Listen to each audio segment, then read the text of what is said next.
You can ask the crab-like people for assistance? Get real, big kid!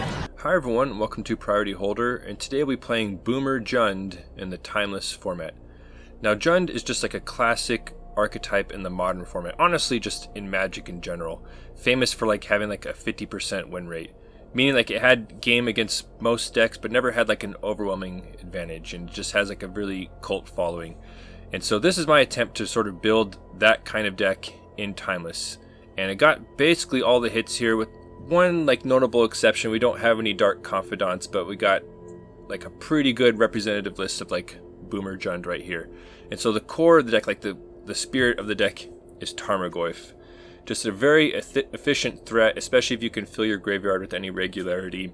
Another mainstay is Liliana the Veil, just a versatile planeswalker that provides a lot of value. And we're also running 4 Bloodbraid Elf.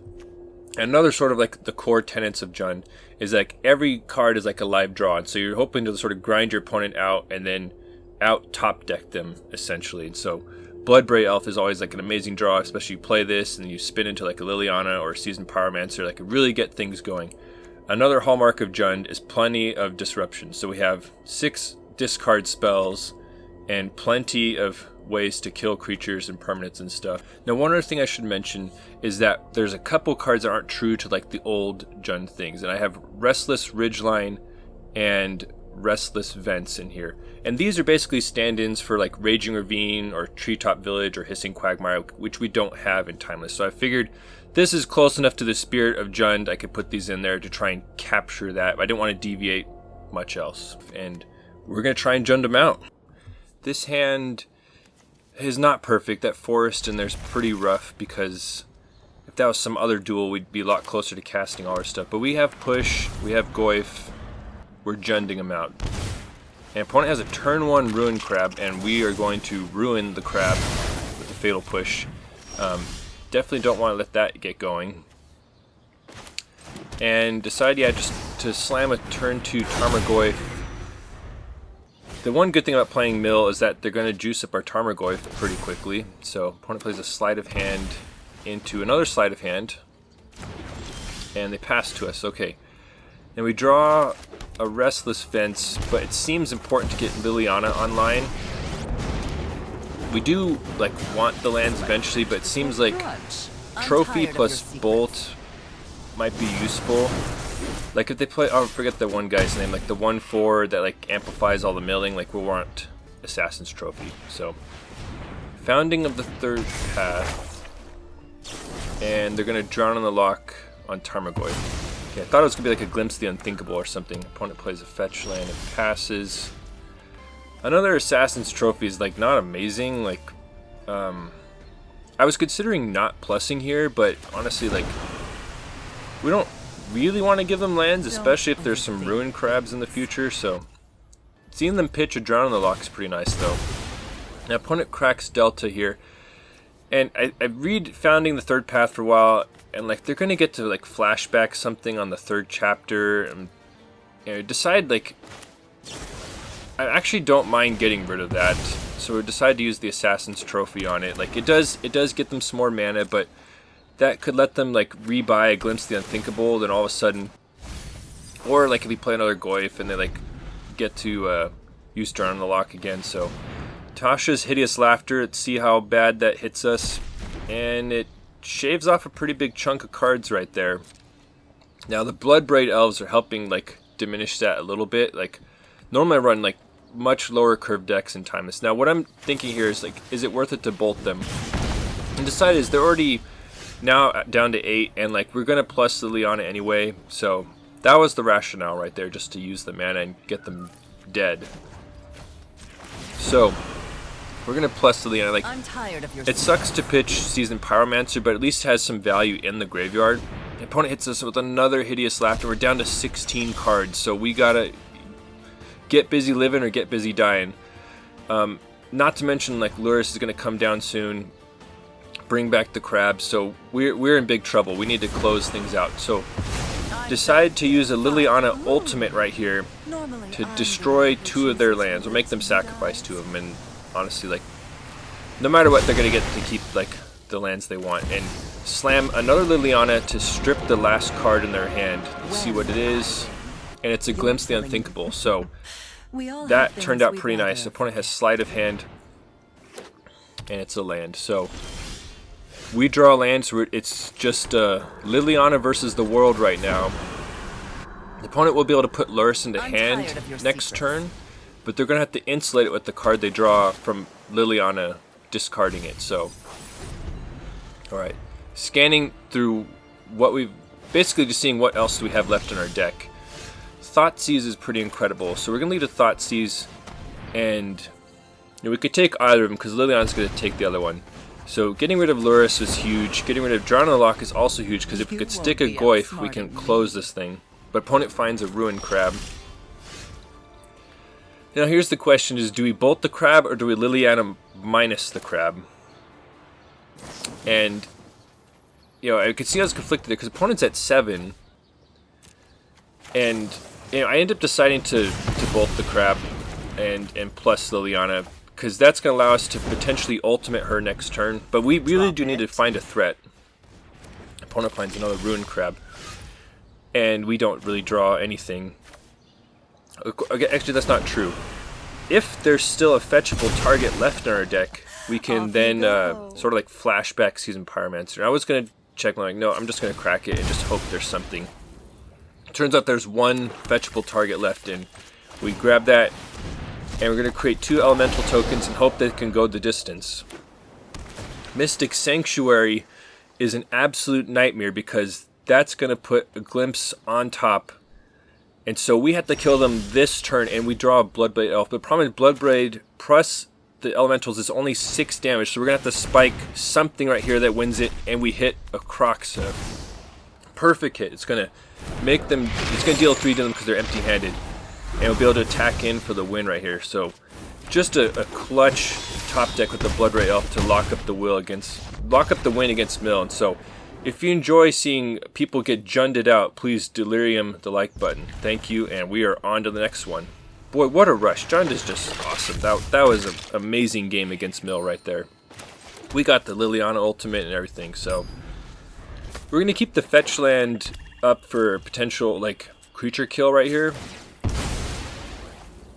So nothing to destroy, so we're going to just get a tapped red source.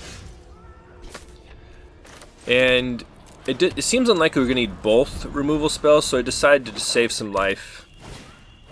Opponent plays Gifted Aetherborn. And it seems like Bolt is the right choice here. We could push it, but Fatal Push has some, like if they play like a Shieldred, we can actually kill it with Fatal Push. So that was the rationale. We're going to play Liliana, Those who get in my way plus her, and discard an Assassin's Trophy. And honestly, Assassin's Trophy hasn't seemed amazing. Opponent pitches a Massacre Worm, so glad that's gone. Bowmasters comes into play. Bowmasters is very good against Liliana because her Edict is like not great against it. So land is super clutch there because we're going to be able to play Bloodbraid and hopefully get something awesome. Thinking about the land, decide, no, let's just save some damage. Play Bloodbraid, see what we hit. Tarmogoyf. Really good hit right there. So contemplate like minusing Liliana, and then anyway, it makes her a little vulnerable, so decide not to do it. Opponent opts for the double block to take down Bloodbraid Elf. We're honestly pretty okay with that exchange, not that we draw a lot of cards in. Going to just not activate Liliana to preserve our cards in hand. Opponent Dark Rituals out a Dreadshade. Haven't seen that since OG Dominaria draft. And a Gifted Aetherborn. It becomes clear that they're on a devotion strategy right now. They're just trying to harness as much black pips as possible. And Lightning Bolt is amazing right here. Just an amazing hit, because that's going to allow us to Liliana minus and just really cut down their devotion, because like a Grey Merchant can get nasty real quick, especially if they like slam Nykthos and have that many pips out. Another Dark Ritual from the opponent into Phyrexian Obliterator. We just used our Liliana Edict. Now this was an amazing draw right here because we need to trigger Revolt for Fatal Push to kill Obliterator. Kroxa does that all on its own, not to mention we knock a Grey Merchant out of their hand. So We're going to have to hold off on our second Tarmogoyf and get rid of the Obliterator. We're feeling pretty good, and this is another not activate Liliana. You know, we want to play that Tarmogoyf. And opponent's thinking, and they pack it in. So, just junded them out there. I mean, there's no other way to describe it. Basic Mountain is pretty rough. Like, Kroxa plus Kolaghan's command, like, makes that feel a little bit better, but, like, Liliana makes that feel a little worse. And we're playing against red. And, you know, it's hard to decide what the right discard package is. So we happen to draw, like, an Inquisition right there. Otherwise, you know, do we fire off Thoughtseize? Like, it's really tough against burn. So the question I have for you is, what is your ideal discard package? I know, like, Reed Duke, I think, was at least historically really favorable of 4 Inquisition, 2 Thoughtseize. What do you like to play? Is it like, you know, Thoughtseize, Inquisition, Duress, Cabal Conditioning? Let me know what your discard package is, your go-to one. So we're going to Inquisition away Bolt. It seemed like the people with the best card in their hand. Maybe you should have taken away Static Discharge, but we're going to need some help right here. Like, do we even, like, fire off Thoughtseize, you know, against, like, it doesn't make sense against their, like, burn spell. So it's sort of like a dead card in this matchup, and I think that's why some people opt for more Inquisitions. Alright, so we're going to Fatal Push their creature. Opponent's going to skewer us down to 10. And this basic mountain is just torturous right here. Like, we'd love to play Liliana and knock another spell, hopefully, out of their hand. Kroxa doesn't really seem like it's doing a whole lot, so we're just going to hold up Kolaghan's command. Opponent finds another Static Discharge, which is really tough. It's already, intensity's already going up. We're just going to do the draw and deal 2. We're hoping they don't have an instant response, but really glad it worked out the way it did. We took away their card advantage, but the mana is just so. Do you even play a basic mountain in Jund? Like, I'm still pretty new to this. Like, I put one in there just to fetch, you know. But like, you could see, like, we're mostly like a black deck, and so like basic mountain is pretty rough. An opponent hits a play with fire. We're not dead yet, but it's feeling bad, especially with like this fetch line right here. But we will be able to escape Kroxa. So we're falling to 3. Like, if they find a bolt, like, we're dead. But we're gonna, you know, Kroxa can end things pretty quickly. The more times I play Kroxa and Timeless, the more impressed I am with it. So Kroxa can almost kill them next turn. So opponent has a play with fire, getting us down to 1. So they didn't find the bolt. And they bottom the card, right? So it's like not a guaranteed kill. And we want, if that was a land right there, we would have actually been able to get the kill with our Ridgeline. So that is really tough. They're gonna fall to 3 right here. Best we can do is like play Liliana and plus her, and just hope they draw like one more blank, one more turn. But the thing is, their whole deck is cards that deal damage. So we're waiting, and it's another Static Discharge, and that was a tough one, and honestly might have been all to blame because of that basic mountain. So but we move on to the next one, see what we can do. We're facing a Lurrus deck. Lead with the Wooded Foothills. Alright. Overgrown Tomb, get the green source locked in for Tarmogoyf. The Restless Vents is a little tough. Alright, so we're seeing at least 3 colors in this Lurrus deck. Swords is rough because it's going to like eat up our threats, but honestly, like, Thoughtseize seems like the most powerful card here. The information they'd gain and being able to take something problematic from us. Like, we want Bolt and Push to take care of their stuff. So it seemed like taking Thoughtseize was the best option. Like, we will have to chew through those swords at some point. Not going to mess around with Dragon's Rage Channeler and just take care of it, move on with our lives. Don't want to let them surveil. Alright, so opponent. So that was an amazing draw. Inquisition right there. We know we're going to use all the mana this turn, so we're going to fire off Inquisition. And I'm expecting them to crack the fetch and like play Bowmasters right here. But I'm shocked to see a blue source come in and then they brainstorm. So this is actually a 4-color Lurrus deck, and I applaud the ambition from the opponent. I haven't ventured a 4-color Luris deck yet, but that's awesome. They're able to hide the Bowmasters with the Brainstorm right there. Seems like it's correct to take Thoughtseize again. Like once, like we are gonna have to chew through those swords, but they don't, you know, they don't have the white. They have a white source in hand, so decide to use Kroxa right here. And I thought, you know, they wouldn't discard their white source, so we're able to use Kroxa to get through one of the swords. An opponent has a Ragavan, which is pretty good for them and bad for us, and they happen to hit a Tarmogoyf, which is really rough. So now opponent has Ragavan and swords in hand and has a Tarmogoyf in play.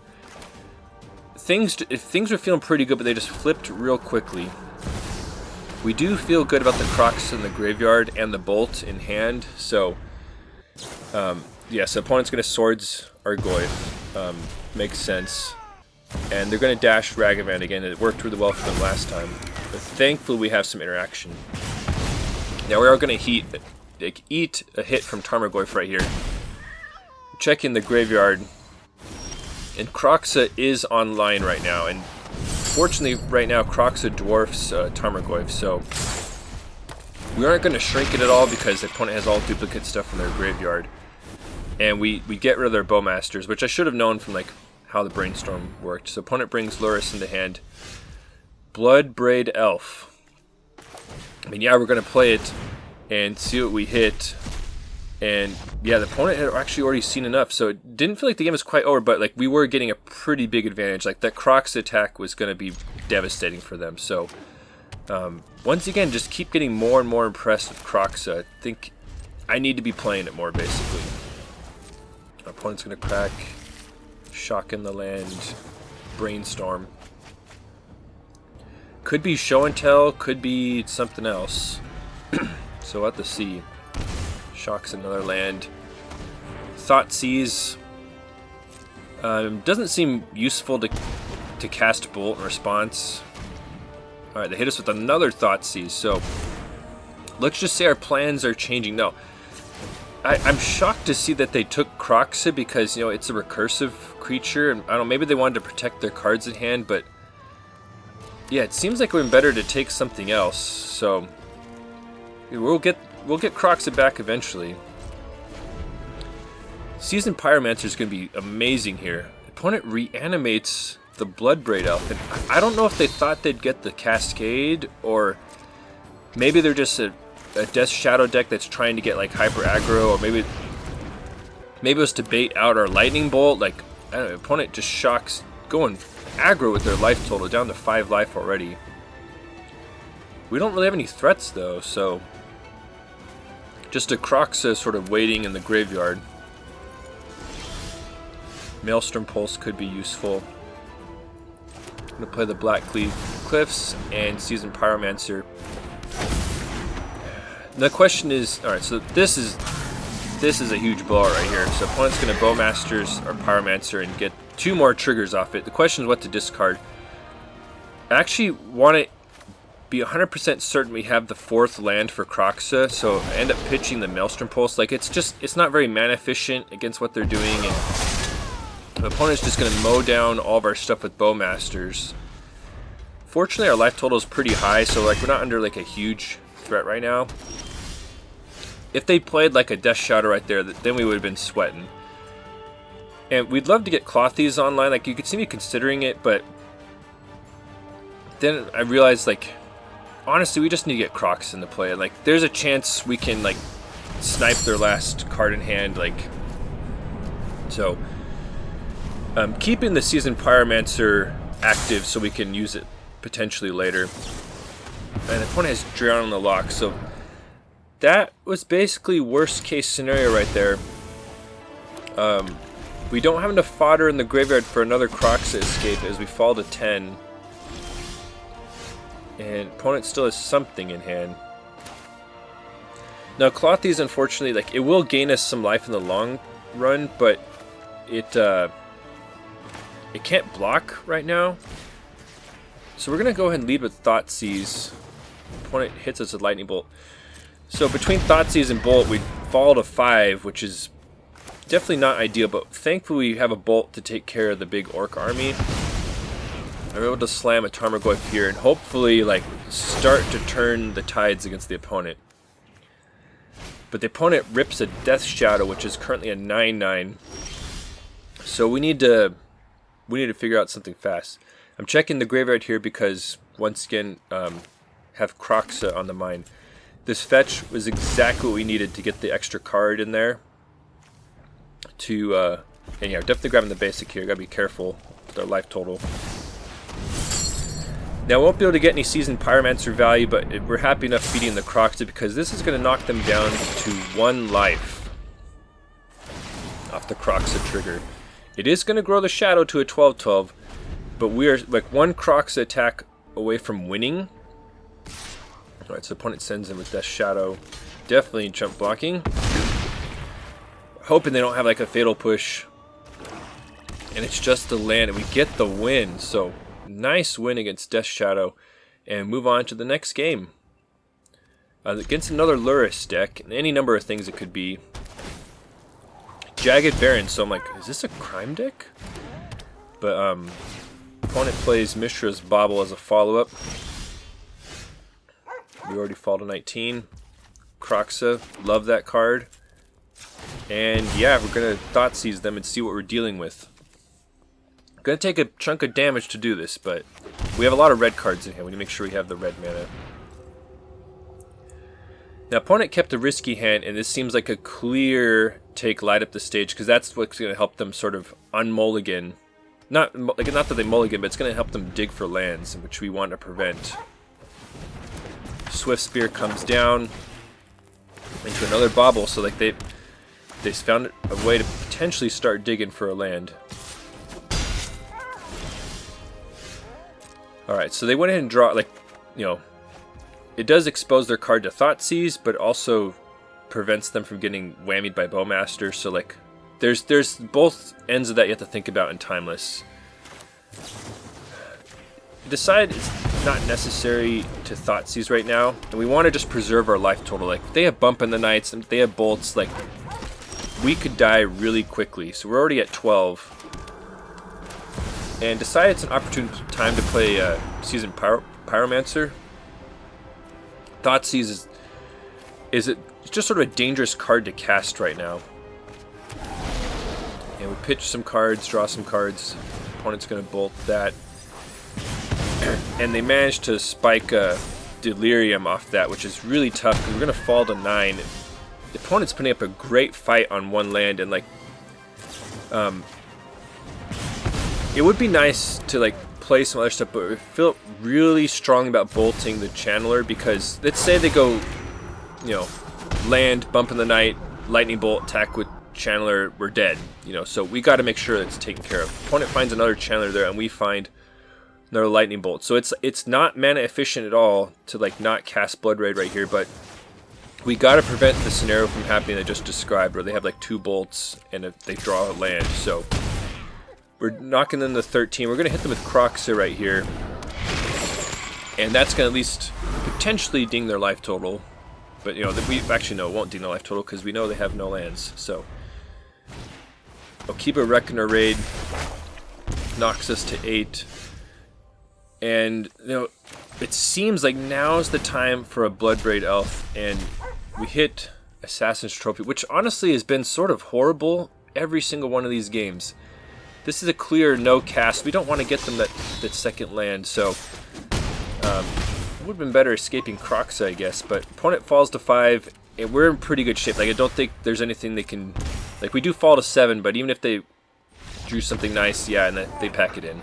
Now, I've never actually played the modern format, so this is like the closest I've come to it, and I get it now. Like, I get why Jund is so beloved. Like, this is super awesome. I love, like, grindy Magic like this, a lot of individually powerful cards. It totally makes sense now. Like just the rush, like when you top deck a Bloodbraid Elf and like spin into something awesome, totally worth it. And you could see why this deck was a mainstay. Like it's here in Timeless, battling against dark rituals and Luris and stuff. It's still holding its own. So I'm very impressed with that. And it got me thinking. Like I know there's like Zoomer Jund now that like uses Bowmasters and Ragavans and stuff like that, but it got me thinking, like, is there some sort of middle ground? Like, is there Millennial Jund? So maybe we'll have to come back and try something like that. But as far as like staying within the spirit of Jund, like we don't have Dark Confidant, but we have Caustic Bronco, which does a pretty good Dark Confidant impression, even has some upsides compared to it. And you can do tricks like, in response to Kroxa's sacrifice trigger, saddle Caustic Bronco. So I think, and Bloodbraid saddles it. So like, there may be something with this to sort of fill the Dark Confidant role. I honestly was not very happy with Assassin's Trophy. Like, it's in there as like a versatile answer against like creature lands. Like you can hit a Field of the Dead, for example, or a Prime Time or an Atraxa. But I don't know, giving the opponent a land is such a huge downside. Like maybe it's better just putting in Abrupt Decays if you're to try and build this. And I have some questions about the build also. Like I mentioned, like the discard suite. Like there's debate about that. The other thing is, like, should you even play Basic Mountain at all? Like, I mean, Blood Rune would get you a red source anyway, so, like, there's some questions I have about that. But yeah, that's the deck. Thanks for watching the video. I hope you enjoyed it.